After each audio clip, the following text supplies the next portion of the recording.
Hi there. Welcome to HooperCast. This is episode 308. For this episode, Dustin and I talked about the Croods, A New Age. So I hope you enjoyed this review. Hope you're enjoying the new format. Hope you enjoyed the Friday film news dump. Is that what I'm calling it? I hope you're enjoying our new way of doing things. And because that's what we're going to be doing from now on. Enjoy the episode. See you next time.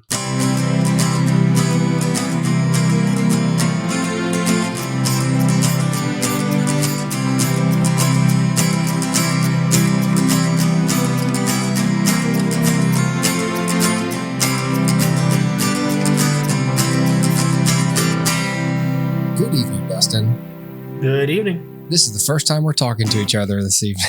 We've never talked to each other this evening before. How are you? I'm good. How are you? I like your Star Wars shirt. Thank you. I've had it for quite a number of years. Man, this Green Lantern shirt that I'm wearing, I've had this for quite a number of years.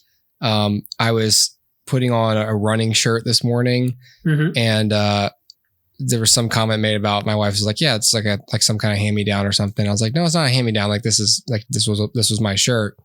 Yeah. And then I went on Facebook, and in my Facebook memories, I wore that exact shirt like 13 years ago at a family reunion, and I'm staring at it like, oh my God. Yeah. It's like I've had this shirt for so long. Yeah. Sure, so this twice the age of my kids. This one. Oh, that's scary. Yeah. This one I bought in college.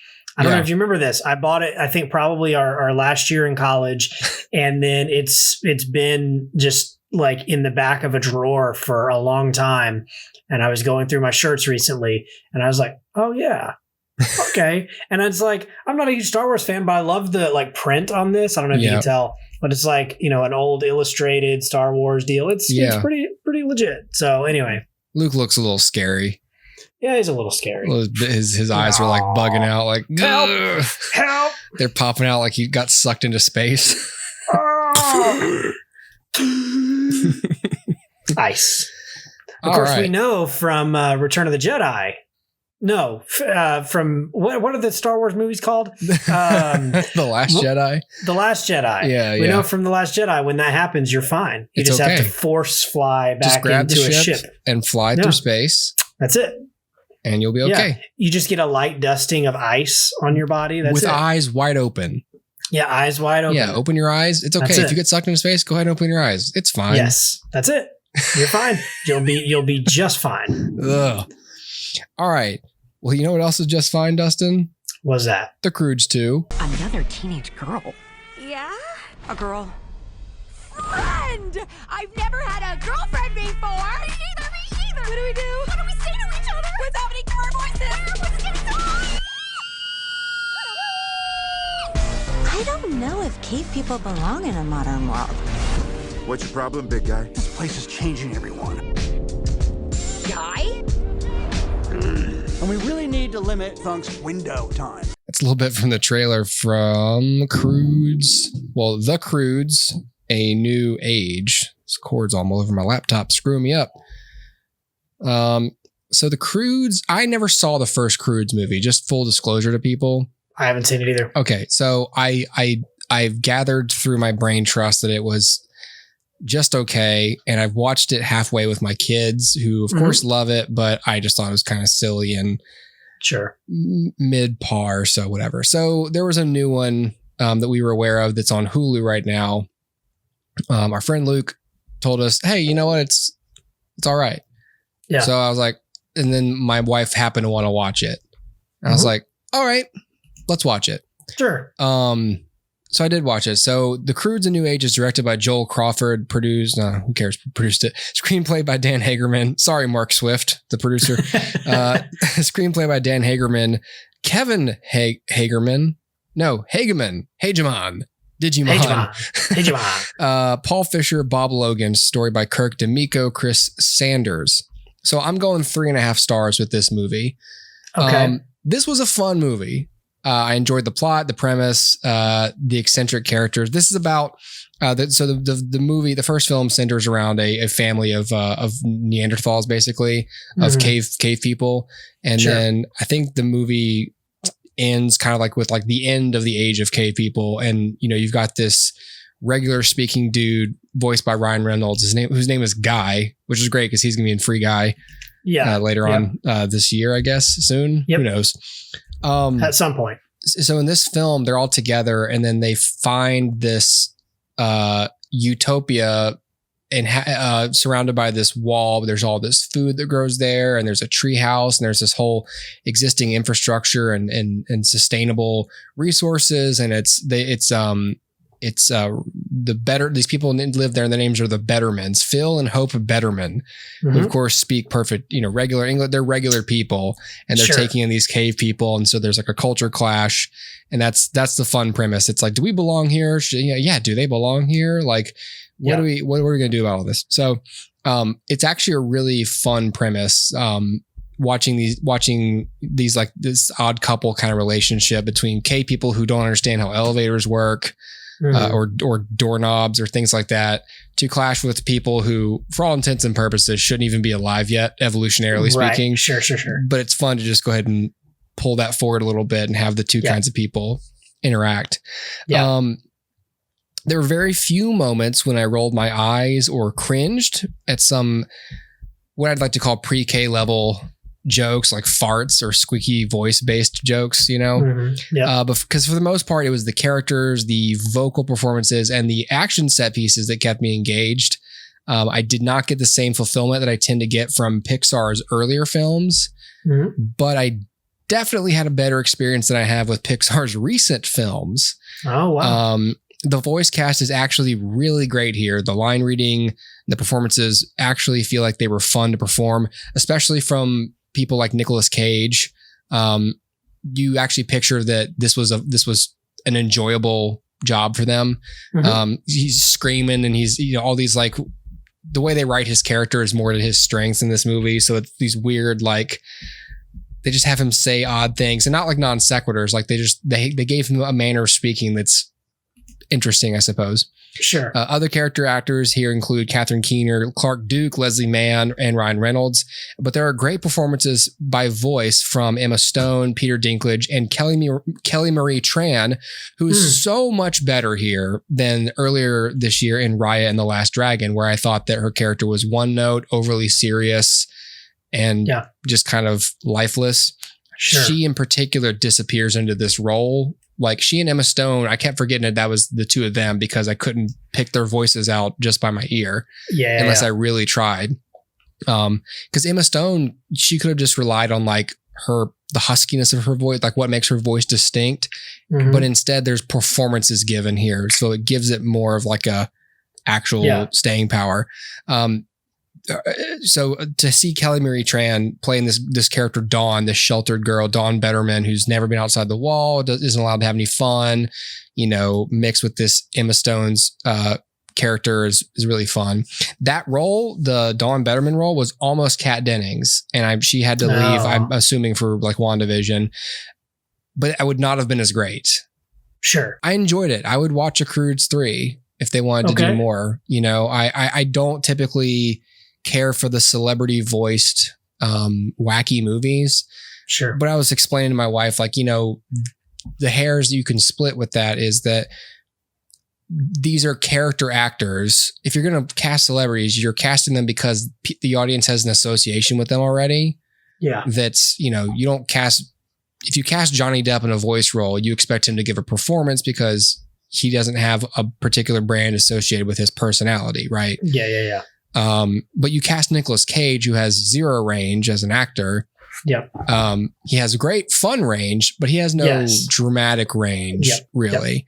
You cast him because you want the character to sound like him and act like him. Catherine Keener, the same thing. So you cast character actors, or you cast people who actually are going to give a performance. Because nothing makes, you know, lesser known in terms of household names, voice actors angrier than having a celebrity cast in the role and they're just doing their own voice. Yeah. Which is, I guess you could argue, is still what's being done here, but the difference being like, but that's why they're hired. They're hired because they want Nicolas Cage. Yeah. You know? Yeah. For better or worse. I don't know. Sure. How do you feel about that? I mean, when you see a celebrity's name, you see a movie like this made by, you know, not Disney or Pixar, the same thing with Despicable Me, which that series I have mixed feelings about, but Illumination, Steve Carell, and then a bunch of little yellow looking weird things. Like, what do you think of when you see a press release with that information on it?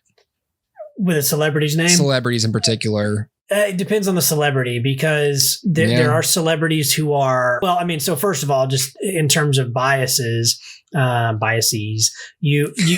am biased towards celebrities that I like, right? So if Steve Carell gets cast in something, then I'm like, cool, pass.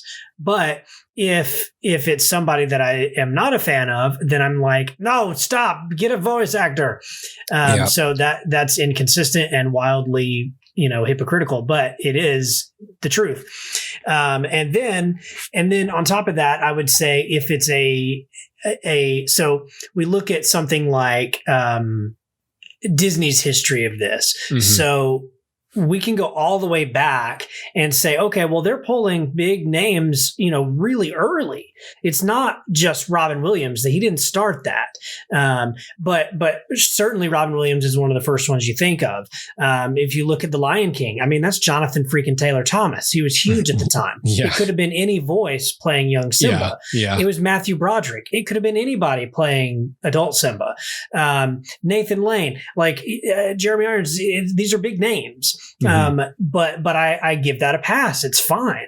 Robin Williams, it's fine. Woody and Buzz, big names, but it's fine. The celebrity isn't what bothers me. What bothers me is when a film is almost has no purpose in doing it other than to sell tickets. So one thing that you'll notice if you look at something like Toy Story 3, I remember the big posters for Toy Story 3 when it came out. We were in college. Mm-hmm. One of them was hanging in our dorm room.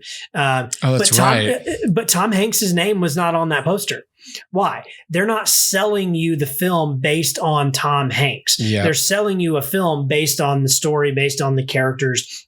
So what sticks in my craw a little bit is when you're purposefully using celebrity names mm-hmm. to sell a product or give some sort of authority to this project that it wouldn't have otherwise. However, let's flip the coin. If I'm a producer on an animated film and it's something like the Croods, and I'm saying, all right, look, Cavemen, it's been done. The Flintstones was popular. It's been done. What do we do to separate this from that? Yeah. Well, maybe we get some celebrity talent, and that's not to say that a voice actor who does this for a living can't do it, but it is to say, look, if I've got Nicolas Cage interested in my movie, I'm going to give it to him. And when you have stuff like that, the studio typically either has development deals with these people, and so they have existing relationships with these people a lot of the times. Yep. And so they're already just sort of in the cycle of those people's thoughts. And then it's just or they have that sort of person in mind. Yeah. And these things come together in all sorts of ways. It's not always just a cynical casting choice. It's true. It's as simple as just saying, do I like that actor? Mm-hmm. But at the end of the day, it's also incredibly subjective, incredibly biased. It is what it is. And I'll cop to that, right? Because you look at something like Horton Hears a Who. Right. I look at it and say, oh, Jim Carrey. Okay, fine. Mm-hmm. Oh, Steve Carell. Okay, fine. And then you're like Seth Rogen. And I'm like, I'm out. Yeah. Right. Why is Seth Rogen in this? Yeah. It's simply because it's not a voice I would have picked. It's not a voice that I would have thought of. But, I get it. I understand it. So what it boils down to is if I can hear it and it feels miscast or the voice performance is terrible, mm-hmm. then you clearly just cast the actor because it's the actor. You wanted the name. Yeah. You didn't want them to portray a character. You wanted their name. Yeah. What it sounds like, based on what you're telling me, Emma Stone in this is putting on a voice. She's doing some sort of affectation to separate her typical speaking voice from a character that she's playing. Yeah. And maybe that separates it. Maybe I'm not as exposed, as I is exposed to like her vocal range outside of animation or not. Sure. But listen to this part of the trailer again. This is her and Kelly Marie Tran. Okay. Another teenage girl. Yeah? A girl. Friend! I've never had a girlfriend before! Me either! What do we do? How do we say to each other without making our voices? What's getting so Yeah. So if you listen hard, you can picture them in the booth saying the lines, you know. Yeah, but if you hadn't told me Kelly Marie Tran, I wouldn't have known. Yeah. And if you hadn't told me Emma Stone, I probably could have guessed, but I wouldn't have been positive.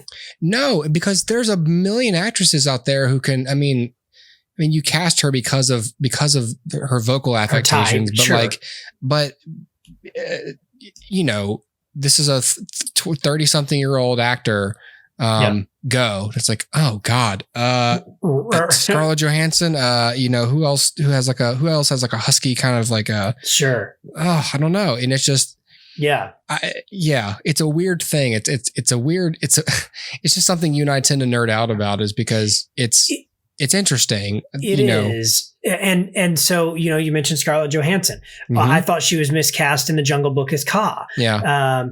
I don't think that that's a role that she should have played. So my thought is, why did she play it? Well, maybe they wanted her voice. Maybe Jon Favreau just wanted to work with her again. But regardless, it didn't fit. You know, if you talk about Jon Favreau's Lion King, which I never saw, but really, yeah, still haven't seen it. I'm not going to see it. I'm fine living without it. I don't have to see it, Dustin. I don't have to see it. But you know, if you look at something like that and you start thinking about the voices, then you know it's very clear what they were trying to do, and in some cases, maybe it was fine, right? The little snippets I've heard of Donald Glover, fine.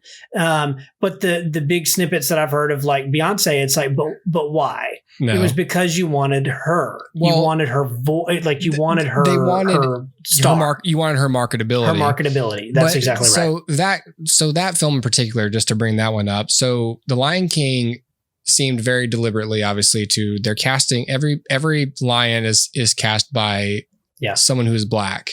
Yeah. Deliberately, because this takes place in Africa. Now, for God's sake, they're lions. Who cares? But whatever. It lends some authenticity to the, you know, the experience, I suppose. Sure. So that's why you cast Chiwetel Ejiofor as Scar. And I love that guy, you know, but Jeremy Irons is way better. That's why you have to get James Earl Jones back, because what, you know, how are you going to top that? What, are you going to get the Allstate guy to do it? I suppose right, sure, you know, or Ving Rhames. Right. We got the meats. Simba, we have the meats. We've got the and meats. by meat, I mean antelope. We have lots of antelope, and we won't have to eat again for a while. Accurate. Ethan. Yeah, man. But the casting of like Beyonce, it's like, oh, come on. Come on. It's clear. It's clear what they wanted to do. Mm-hmm. Again, Seth Rogen, another one. It's these roles where he doesn't fit. He doesn't have. So here's the thing about Seth Rogen. Yeah. For me, Seth Rogen is not a bad actor by any stretch of the imagination. What gets me is when I look at these films, you almost have to cast somebody who's got this sugary sweet exterior. Yes. And he doesn't have that. So you put him in Horton Hears a Who, or you put him in as Pumbaa, it doesn't quite fit the tone. His voice has too much edge, or maybe I'm just associating it with vulgarity. I think it's the association. I think that Seth Rogen he's one of those people who's almost identical to whatever role. He's so much of a character actor that it doesn't even matter what his character's name is in a particular movie. That's Seth Rogen. It's just Seth Rogen. Yeah. It's Seth Rogen. Yeah. You know, it's kind of like that with Adam Sandler. Doesn't matter what his character's names are, except for a couple of things like Uncut Gems or other movies of his that are acclaimed. But for the most part, it's just Adam Sandler. You know, and of course you have the other end of the spectrum. You have people like Daniel Day-Lewis or Johnny Depp. I mean, whose personality is very different from every role they play. Yeah. But you can have character acting at the highest level. Everyone loves Robert Downey Jr. Mm-hmm. He doesn't have a lot of range. Yeah. As an actor. It's true. He's essentially playing the same type of person in every film he plays. Yeah, for sure. Some sort of, socially inept genius. Yeah. Which is great. And he's great at it. He's the best. And it works for him. And here's something. So you mentioned Chris Sanders. So it looks like he actually reprised his role in the Croods 2 as Belt, is what it's telling me. Belt is a sloth. Okay, so that's Chris Sanders. Yeah. What's great? So Chris Sanders, I have not seen his most recent movie, Call of the Wild, although it is on my list. I'll watch it eventually. Is he the dog? I hope so. No, he directed it. He directed the film. Oh, okay. It was his live action debut. But so he directed How to Train Your Dragon. He directed The Croods. What's weird is, so like How to Train Your Dragon is this example in The Croods where you're going to cast some celebrities to get, some points on that, right? Like, freaking McLovin is in How to Train Your Dragon, right? Yeah. It is, we're just casting some people because, whatever. But then if you go back to Lilo and Stitch, which is fantastic, the star of that is him. Chris Sanders plays Stitch. And then all the other voices, correct me if I'm wrong, other than Ving Rhames, coincidentally, it all comes full circle to Ving Rhames. Weird that we mentioned Ving Rhames. Yeah. We've never mentioned Ving Rhames Doesn't in happen any every review day. ever, and then twice tonight. Nobody talks about Ving Rhames every day. Not even the Arby's people. We've reviewed multiple Mission Impossibles and never talked about Ving Rhames. And we've left him completely out of just movies completely out. He's in. His most famous films. But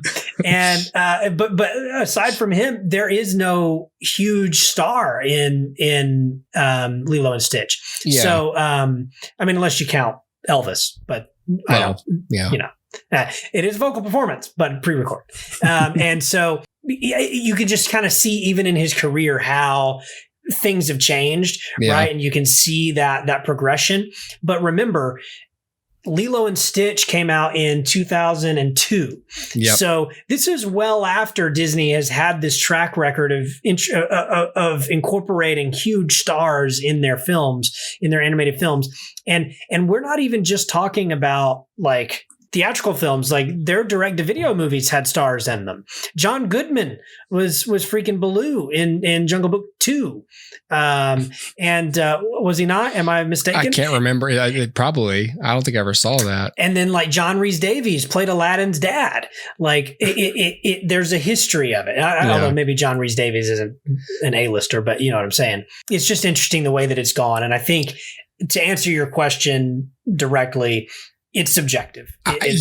Project to project. I can't have a dogmatic view of this subject anymore. I used to, but then I just looked around. I was like, there's so many movies I like that have celebrity voices. Speaking of John Goodman and Disney, I love The Emperor's New Groove. Yeah, that's a great movie.